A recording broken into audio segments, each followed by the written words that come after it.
Hello. তো দেখো আজকে আমি আবার আরেকটা তোমাদের জন্য নতুন ভিডিও নিয়ে এসেছি।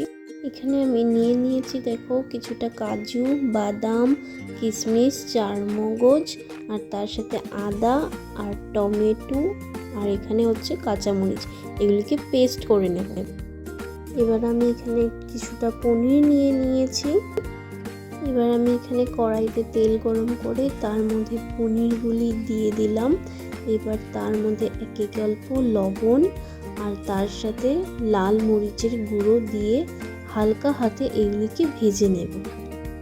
ভাজা হয়ে গেলে এবার আমরা এটাকে তেল ছেঁকে একটা প্লেটের মধ্যে নামিয়ে নেব।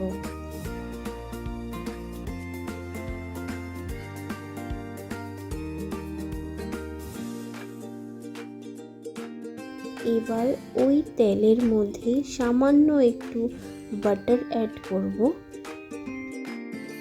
বাটারটা ভালো মতন মেল্ট হয়ে গেলে কিছুটা গোটা গরম মশলা দিয়ে দেব।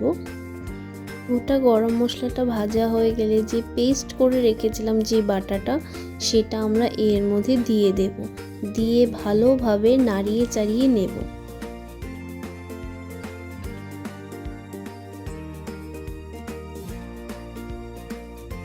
এরপর এর মধ্যে দিয়ে দেব সামান্য একটু লবণ আর তার সাথে হচ্ছে একটু জিরের গুঁড়ো।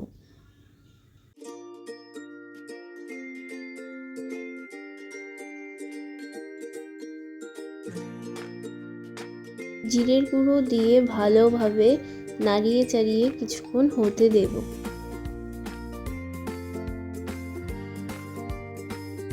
এবার এর মধ্যে দিয়ে দেব হচ্ছে অল্প দুধ। তোমরা চাইলে এর মধ্যে একটু দইও অ্যাড করতে পারো, আমি দুধ দিলাম।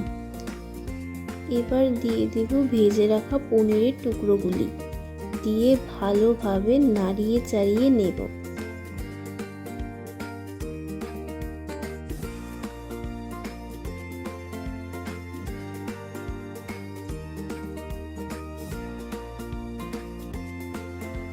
এবার আমি এর মধ্যে দিয়ে দেব হচ্ছে অল্প দুধ।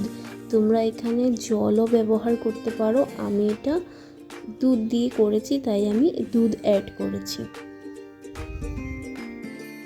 আমি এই পনিরটা সাদা বানাবো বলে এর মধ্যে কিন্তু আমি কোনো হলুদ গুঁড়া ব্যবহার করিনি। তাই তোমরা যদি চাও তাহলে তোমরা এর মধ্যে কিন্তু সামান্য একটু হলুদ গুঁড়া দিতে পারো আর কাশ্মীরি লঙ্কাটাও দিতে পারো, সেক্ষেত্রেও টেস্টটা কিন্তু খারাপ হবে না।